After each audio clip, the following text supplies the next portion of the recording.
Universe 13 has been at the epicenter of some of the most entertaining scenarios we've covered for a while. Amid one of the most unique and problematic situations they've ever faced, Goku and Vegeta stand before a divine being with prowess they could never imagine.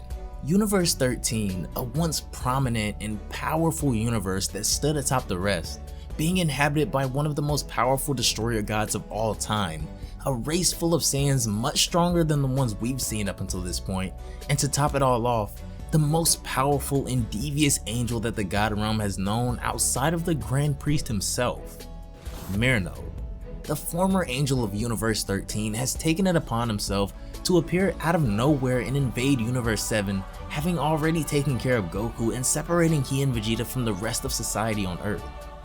But things are still very mysterious when it comes to this angel's true plans, as he claims to want to not only see the strongest powers the universe has in store, but just why is such a low-ranking universe still allowed to exist while everything he had was taken away from him in the blink of an eye by Zeno?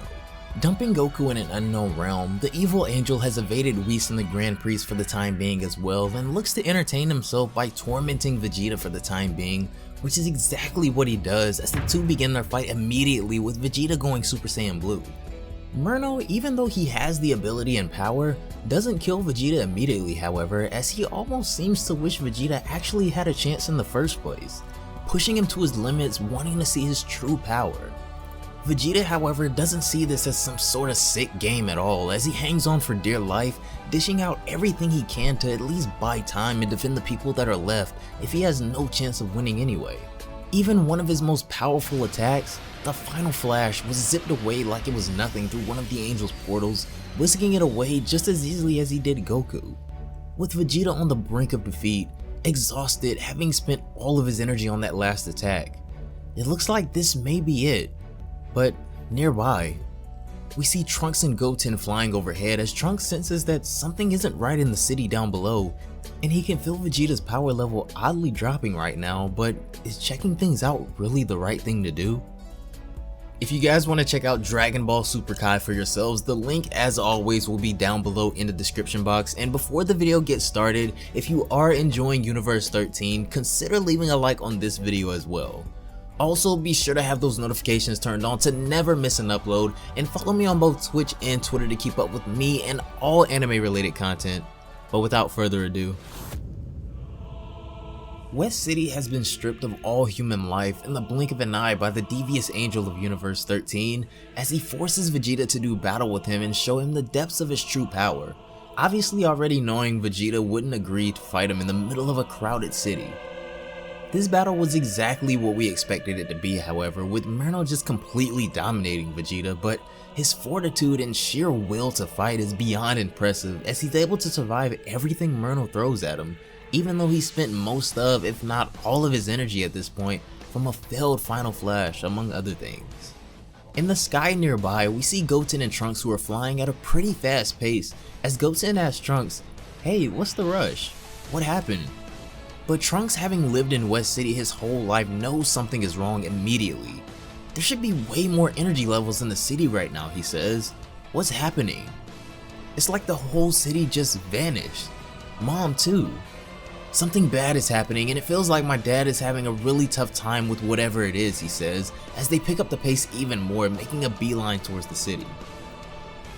Back at the battlefield, Vegeta's fight seems to have already reached its climax, with Vegeta already having spent a ton of energy, and Myrno obviously not even trying yet, but his stance tells us something totally different, as it looks like the angel is about to prepare a counterattack of his own, telling Vegeta, "Don't blink or you may miss this."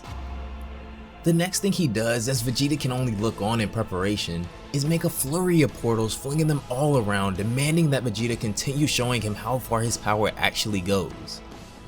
This whole thing is nothing more than a game to the angel, as Vegeta is fighting to just stay alive it seems like, as Myrno takes it up a notch, telling Vegeta, "Now, let's see how you handle this," as he begins firing ki blasts into the portal in front of him, and they start flying out of all of the portals surrounding Vegeta in every direction. There's way too much going on for Vegeta to try and simply evade this attack, as he says he has no other choice, opting to deflect them instead, as we see him do here. Once an opening presents itself, Vegeta is able to hop out of the way of the rest of the blast, rising out of the smoke into the air. But behind him, Myrtle has already appeared, commending Vegeta for being so fast, and as he expected, he avoided his attacks in the end. So how about we try this one on for size, as we see him holding a massive supernova sized attack over his head. Now think fast, Vegeta. This thing will only get hotter and hotter, so you have to be quick, he says, as he hurls the giant attack at the Saiyan. Vegeta stands aghast, as there's no way he can stop something like this with the amount of ki he has left, and with the size and speed that thing's coming towards him, dodging seems unlikely as well, as Vegeta says to himself, think. What now? But time is up, as the massive attack lowers itself onto Vegeta and the earth, creating a gigantic explosion and a flash of light that can be seen for miles. But what of Vegeta? Off in the distance, Trunks and Goten, who were closing in on that very location, notice the large explosion as it stops them dead in their tracks. Nobody they know has an attack like that, and they can't sense God Ki, so Trunks and Goten decide to continue on closer to see what the deal is. Back in the city, the Angel has created a massive crater from his last attack, as he floats in the sky, kinda disappointed that Vegeta didn't have any more tricks up his sleeves. How boring, and here I was having a bit of fun, Myrtle says, but as he descends back to the ground, he notices that Vegeta is still very much alive. As he lands next to him, honestly impressed that the Saiyan can still move. Vegeta's fighting spirit still hasn't been shattered yet, as he insists that he isn't done. You're a tough one, the Angel says, but I should expect nothing less from you of all people. I held back quite a bit of power to see if you'd survive, and you did.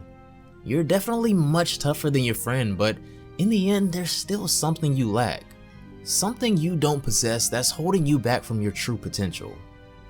This is when the Angel goes on to make a shocking proposition, as he tells Vegeta that what he's missing is a great teacher such as himself that could bring out the true depths of his potential.